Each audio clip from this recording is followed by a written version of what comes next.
Okay, so let's look at chapter 1. So how do we position our chapter 1?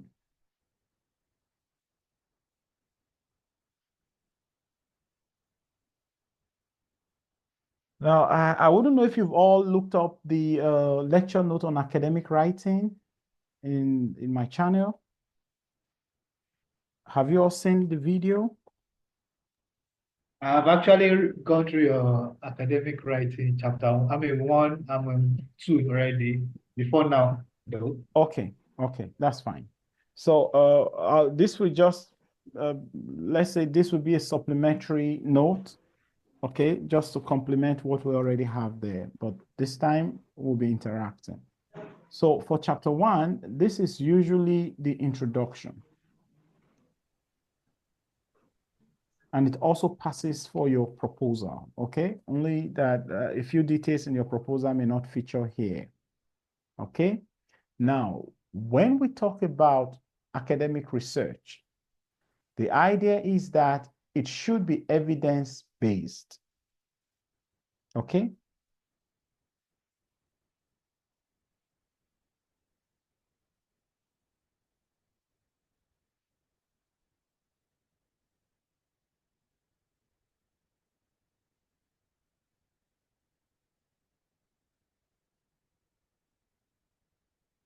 Okay? So we don't want to pull things off the hook, okay? So there must be precedence to whatsoever you want to do. And we should be able to position that source, cite that source, locate that source, okay? So the idea is you want to solve a problem. Cybersecurity problem. This is a bogus field. So what do I want to solve in cybersecurity problem? Now someone said, I want to use blockchain to address that problem. So if I want to use blockchain to address this problem, so what kind of problem do I want to solve using this? Okay, I want to concentrate on IoT network. Now, technically, I have been able to scale down. Okay? Now, whatsoever I get to research in this area will be scaled down to IoT application. So I want to go look up articles that may have considered the application of blockchain in profiling security technology for IoT networks. And then I want to concentrate on papers that have been published, that have been recently published. Let's say 2025 and 2024. That's a good place to start. Before I begin to think of what to do with blockchain in the first instance, that is the first thing to do. So it means I'm reverting back to evidence base. So I want to check what has been documented in the literature in recent times regarding this. So I don't end up thinking a problem that has been solved. Okay? So, and one good place to start is literature review, or let's say review papers or survey in this regard. Okay? Because that will give you a general overview, the trends and all. So in one paper, you'll be able to position where things, how it all started, where things are right now, and what the future looks like. And then you can begin to spot articles, research papers. Okay?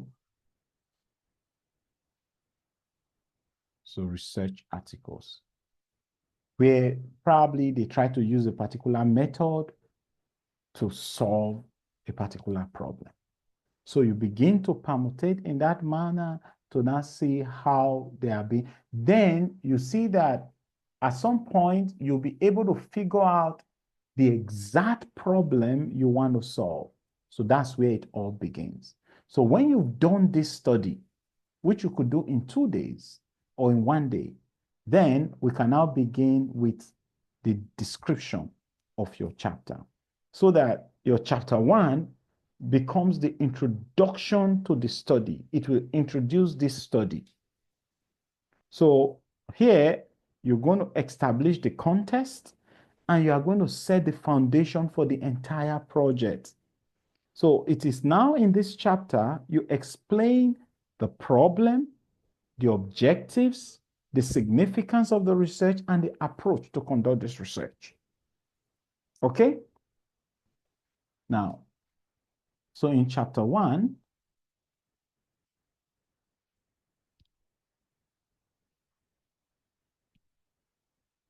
so you are going to have the following subsessions. This is introduction, right?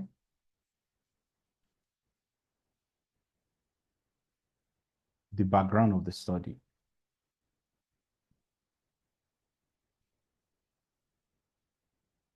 So when we say the background of the study, what are we talking about? Now, I've seen some reports where they say the background of the study, and it just, let's say, 5 lines.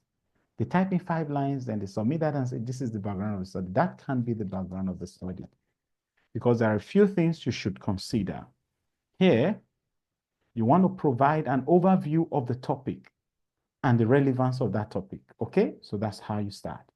Provide an overview.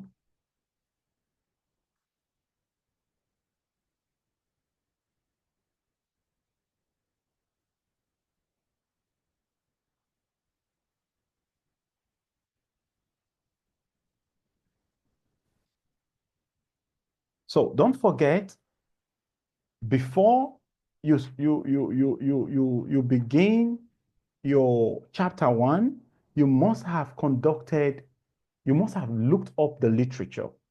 At least you must have studied average of 2 to 3 recently published review or survey papers. Okay? To know the trend and the gaps, the possible gaps in about 2, 3 literature. When I mean good survey papers published in high impact outlets, okay? Not some predatory outlet. So once you begin with the background of the study, so you want to provide an overview of the topic and the relevance of this topic. And then the next thing you want to do is to discuss the broader context. Okay, so you want to discuss the broader context,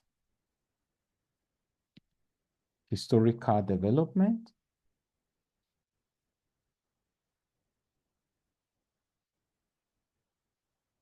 or better still, trends leading to the study. So it means you must have studied wide before beginning this chapter. Okay, so don't forget, you already started by providing an overview of that topic and documenting its relevance. And now you go on to discuss the broader context of that particular domain. Then you want to provide information about the historical development, the trends, and what has been happening. And this must be tailored towards your study. Okay, so you are not just writing off the whole. Then afterwards, you will now highlight the gaps.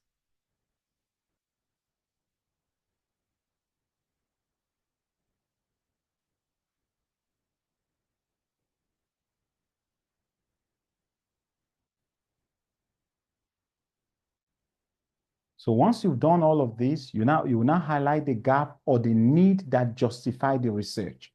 So now the trend leading to the study will now dovetail into establishing the basis to say, well, considering all of these, this now is this is the gap, or these are the gaps that should be addressed in the knowledge area, but in this research, we'll be considering on this domain of the problem.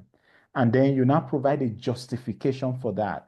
And while you are doing this, you are citing authorities. Okay? So it's evidence-based. So there is really nothing you you write, any statement of fact in academic writing must be cited. Okay? Now you don't just say current, the relationship between current and voltage is power. We don't want to take that. That's a statement of fact. So you must show us in the literature where it is written, so where it is written that the relationship between current and voltage is power, or voltage and current is power. So every statement of fact must be cited. And once you do this, you see that you must have gone a page or a page and a half, in your document. So not just 2 lines or 3 lines or 4 lines or 5 lines. Does this make sense, please, before I move on? Yeah. Okay. Yes. Yes. Okay. Now, once this is done, the next thing is to document the statement of the problem. Now, you recall that in concluding the background of the study, you literally highlighted the gap that you are going to be focusing on. So that prepares the reader for the description of that problem. Okay? Because if you look up the previous notes on academic writing, we made mention of your write-up to be coherent and cohesive, right? So you want to maintain this. So there should be a flow, in your reporting. So now you want to talk about the statement of the problem. So this is where you have to clearly specify the issue you want to address, okay? So you clearly define the specific issue or challenge the study seeks to address. Okay? You can't solve all the problems in that domain. Okay? So there must be one tiny problem you want to concentrate on. So this is the best place to specify that problem with citation, please. Don't forget, your write-up should be evidence-based. So for you to say, well, this is the problem, so you must show us that it is a problem. And to show that it is a problem, it means you must provide a source that documented it to be a problem. Okay? Then afterwards, you now have to discuss the implications of the problem.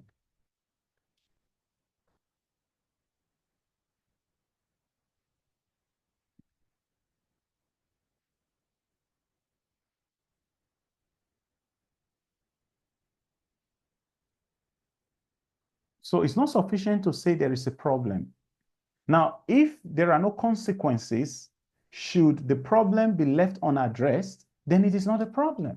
It's not significant. Okay?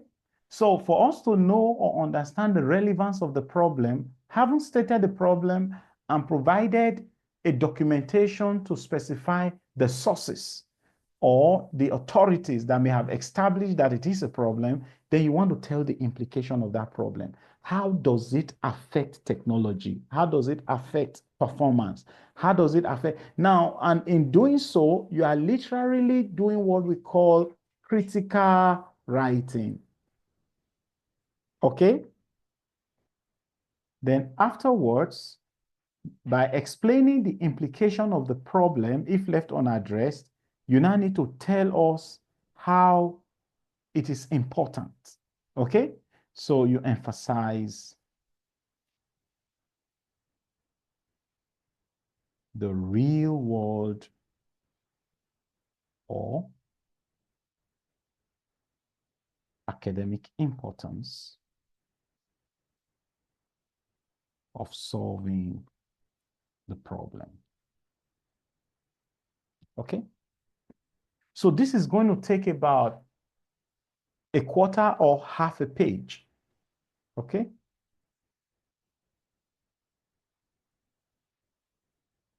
Because you've clearly identified the problem, you've specified the implication if it's left unaddressed, then you've also emphasized the real world or academic importance of solving that problem. So it's more like providing a justification for this research. Okay? Is this clear? Do you need any clarification before I move on?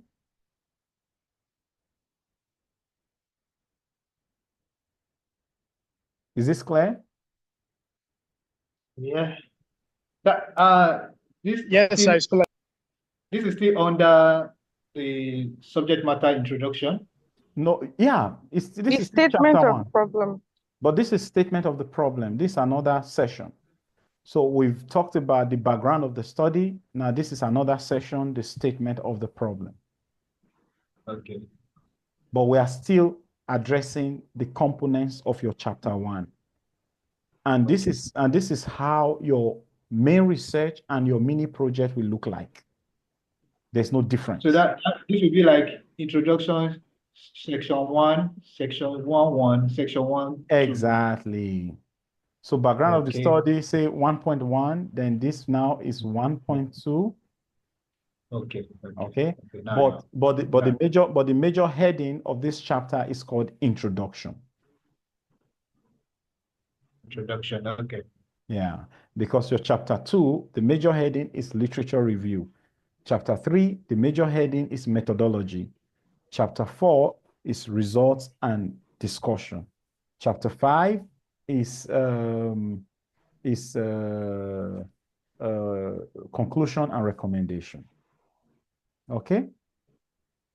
Okay, yeah. So now this clears the facts for background of the study and statement of the problem. And should you be documenting this already, then we should be somewhere around 2 pages in your report.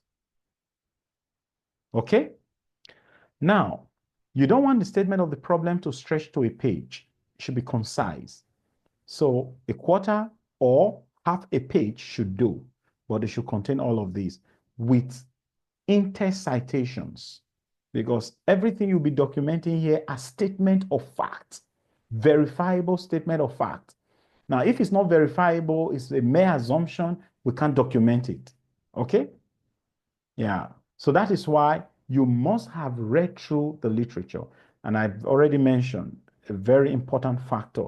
Rather than look for research articles where they solve the problem at this stage, you want to target review papers within your area of research, so that in one paper you are able to cover a huge knowledge ground. So that once you are able to cover a very wide scope in the knowledge area in one article, if you are able to get 2 or 3 reviews, that will arm you with sufficient information to position a research problem.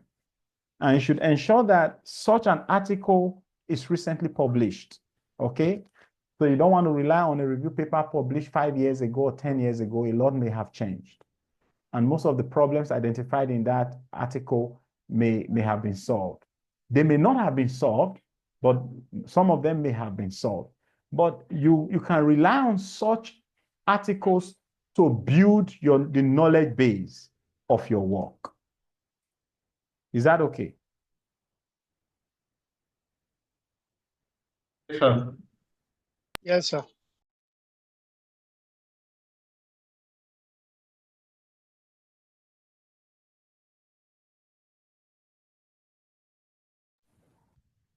Okay, so now the next session in your chapter 1, which we can say 1.3, is aim and objectives. So here you should have one aim and a list of objectives. So the objectives now happen to be the roadmap to achieving the aim. Okay, so here the aim is a single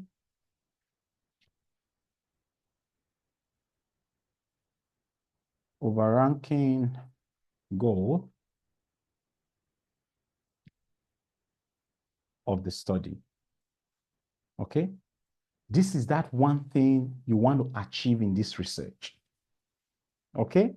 That once I'm able to conclude this research, I'll be able to solve or address this problem using the proposed method. So you have to specify, okay? That's the main thing, the goal, the aim of your research. And then the objectives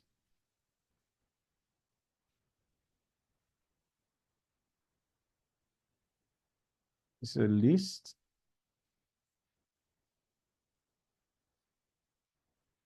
of specific measurable steps to achieve the aim. Okay? So if this is my goal, how do I intend to achieve the aim? And I usually suggest that your aim should be minimum of 3 and say maximum of 5.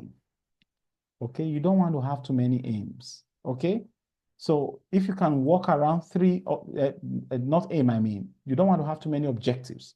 So if you can walk around 3 objectives, fine. But 5, I think that's getting too much. Okay. Now, once you do this, the next point you will have to document is a summary of methodology. Okay. Now, the summary of methodology is such that having stated your aim and objectives, how do you intend to achieve these objectives so as to arrive at the aim? Okay, so that's what it is. But in doing so, there are a couple of things you want to specify here. Okay, so the first is that you want to describe the research design. Okay.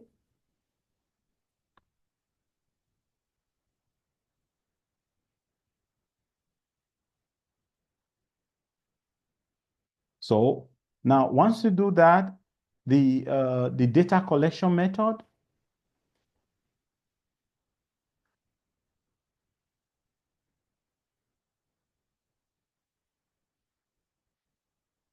Now, depending on the kind of research you are conducting, you may also want to tell the population you are considering and also the analytical approach.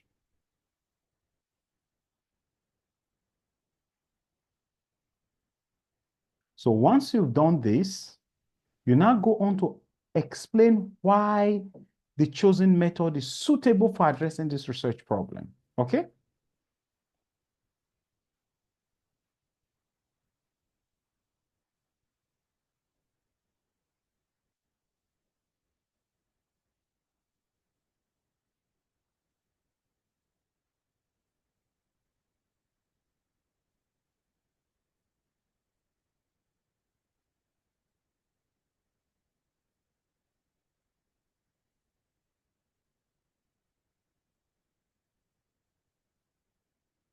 Does this make sense?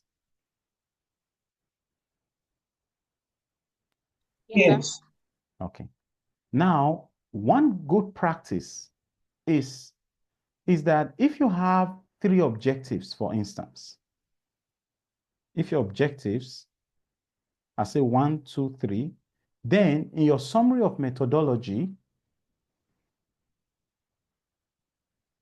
you could also have 1, 2, 3, so that each point in your methodology will address how you intend to go about solving your first objective. For instance, the second one will tell how you will achieve your second objective, and the third one will also tell how you will achieve your third objective. Okay?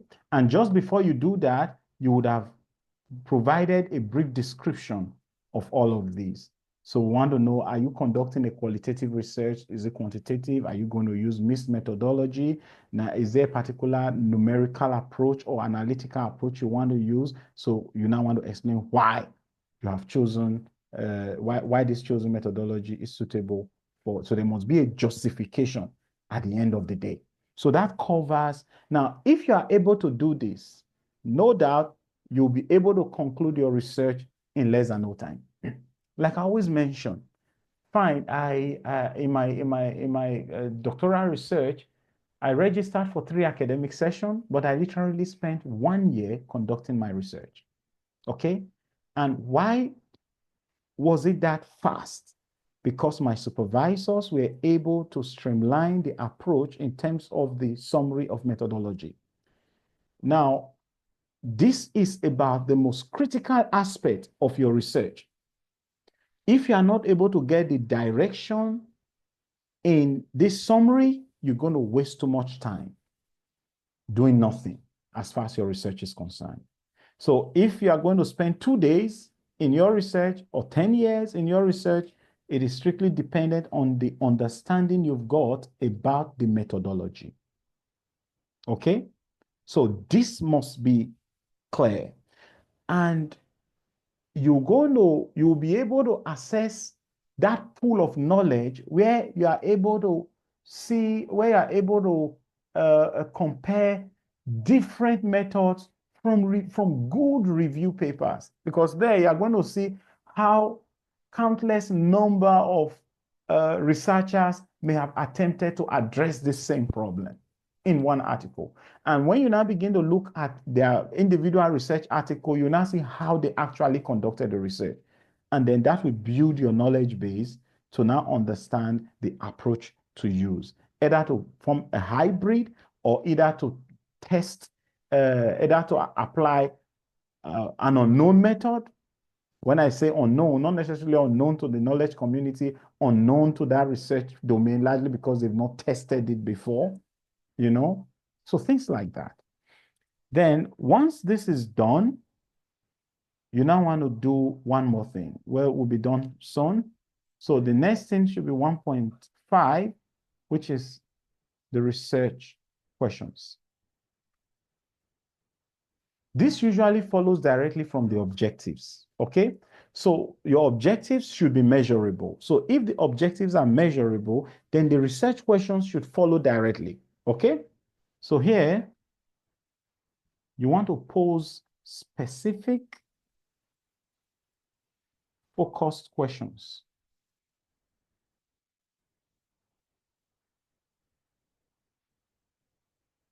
That this study will answer, okay? So you want to conduct a research and you have objectives, and those objectives are meant to address the aim. So technically, in your research question, you should be able to develop some specific focused questions that your research is going to answer. So meaning at the end of the research, those questions must be answered. Technically, at the end of your research, your identified objectives must be met. Okay? So here,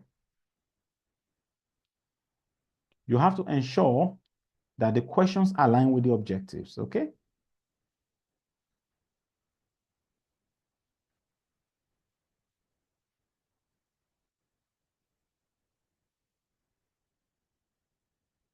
Okay. Now, is this clear? It's clear, sir. So the next thing is the significance.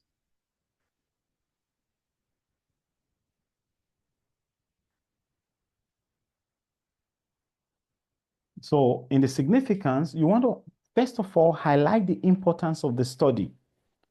Okay, so if we are highlighting the importance, who are the targets? We want to look out for the stakeholders.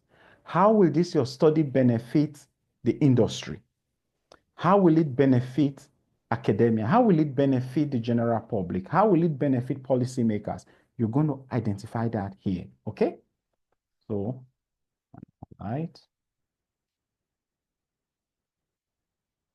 the importance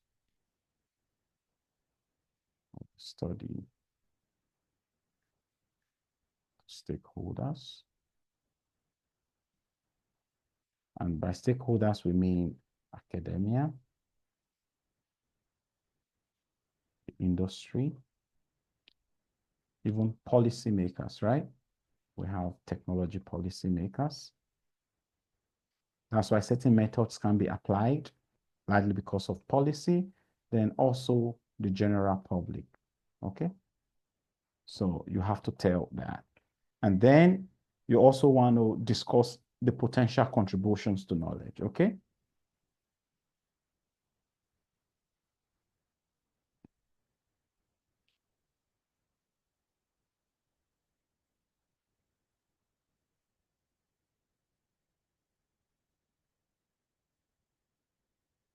Practice or policy, okay? Then afterwards, you also explain how the findings could solve problems or fill gaps in the existing literature, okay? So you are technically synchronizing this with the closing of your background to the study and the problem statement, okay?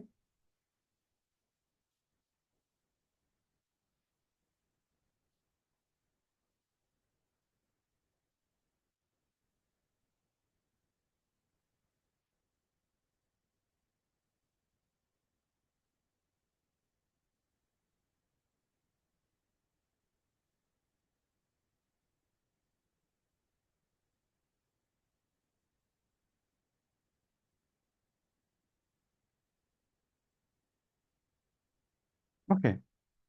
So we have just a few, okay, one more detail remaining to close the chapter 1. I think this would be a good place to stop. So in another meeting, we'll talk about the literature review.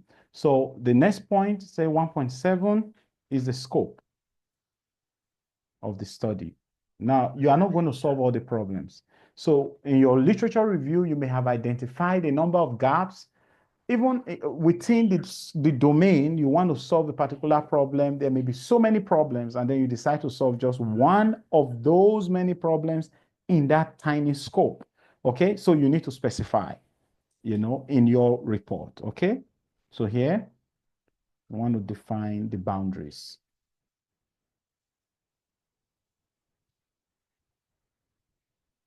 of the research. So this will include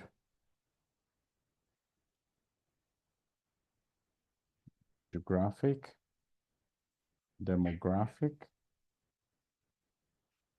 and even thematic limits, okay? And then you also want to clarify what the study will and will not cover, okay?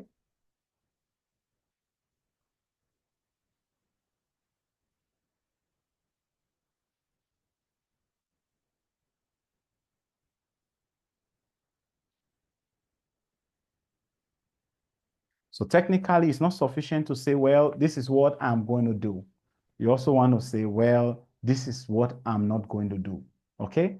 So this research is going to cover this. Well, despite the fact that all of these are problems in this domain, this research will not address all of the problems, but will address this particular problem. It's as simple as that, okay? And it should be evidence-based, okay? While you are describing the boundaries and all, you should always revert back to literature. You don't want to write a long essay without sources, okay? So now, if I should read through 3 lines, I should see a source. Then if I should read the next 3 to 4 lines, there should be a source cited. So I don't want to read 10 lines and there is no source cited. Now you are claiming at that point, the author is literally claiming to be the authority. And then you have to cite something. And being that you are literally vying to be baptized, then you have to cite sources, okay? At that point, you cannot really cite yourself, okay? Now, once this is done, to conclude your chapter 1, then you have the chapter summary, okay? Where you're going to say, well, this chapter is on this, chapter 2 is on this, chapter 3 is on this, and blah, blah, blah, blah, blah, okay? So the fundamental idea about this chapter 1 is that it provides a strong foundation and context for the entire project. Is that clear?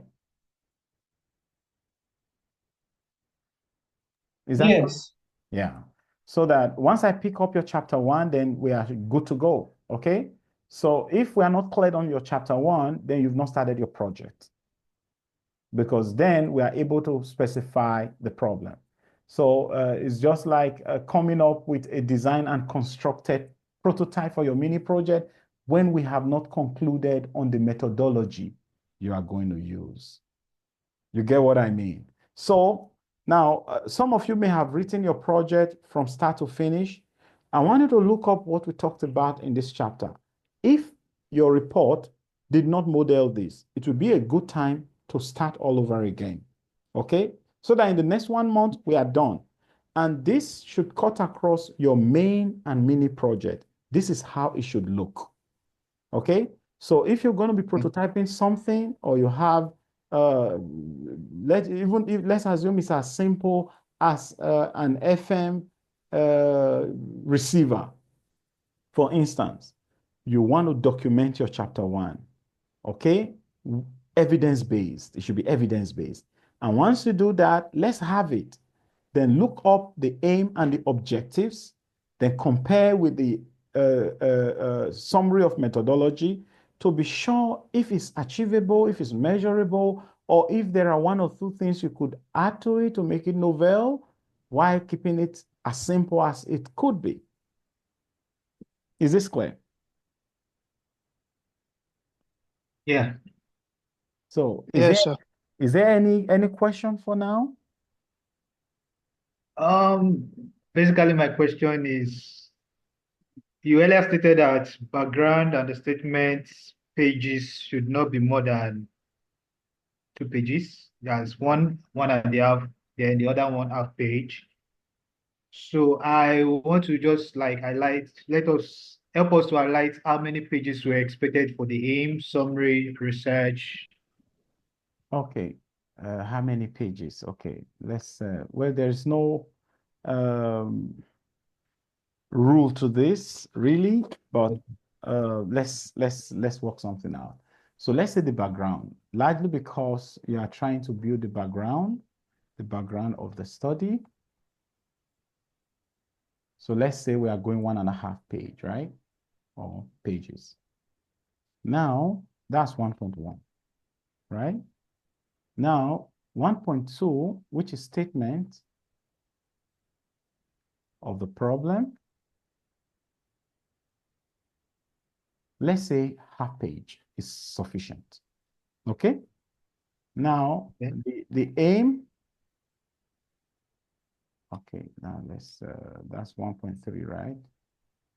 1.3 aim and objectives.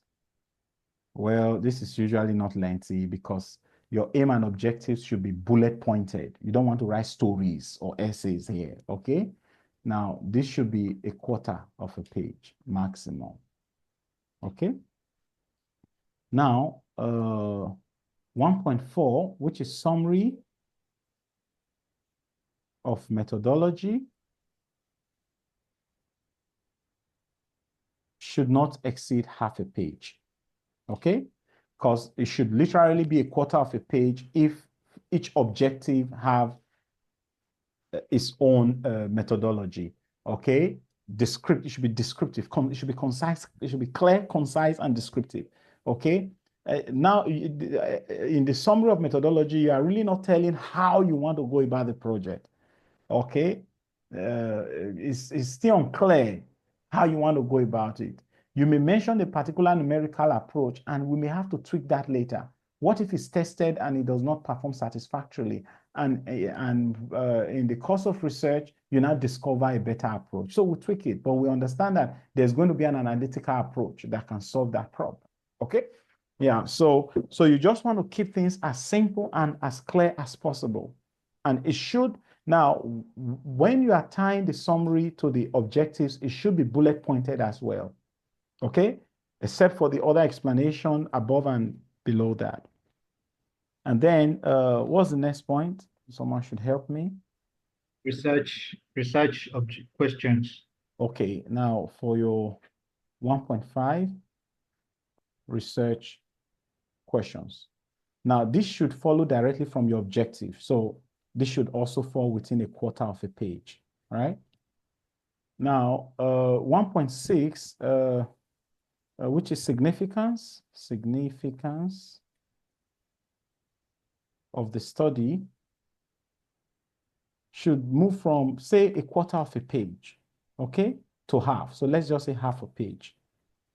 And then 1.7, which is the scope,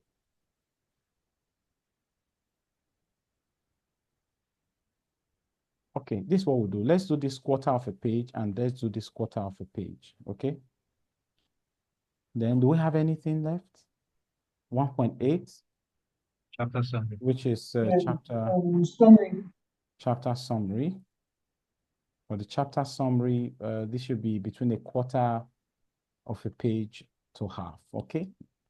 So we have, this is 2 pages, then this is 3 pages, average of 4 pages, right? So technically, your chapter 1, introduction, should be about 4 to 5 pages.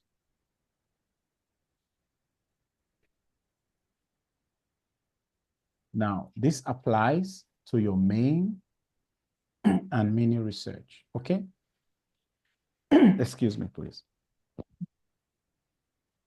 So the only thing I would just mention is that try to use clear, concise, and formal language, you know, because you want to ensure readability and professionalism. So you want to write in the third person. So you want to look up the previous note, okay?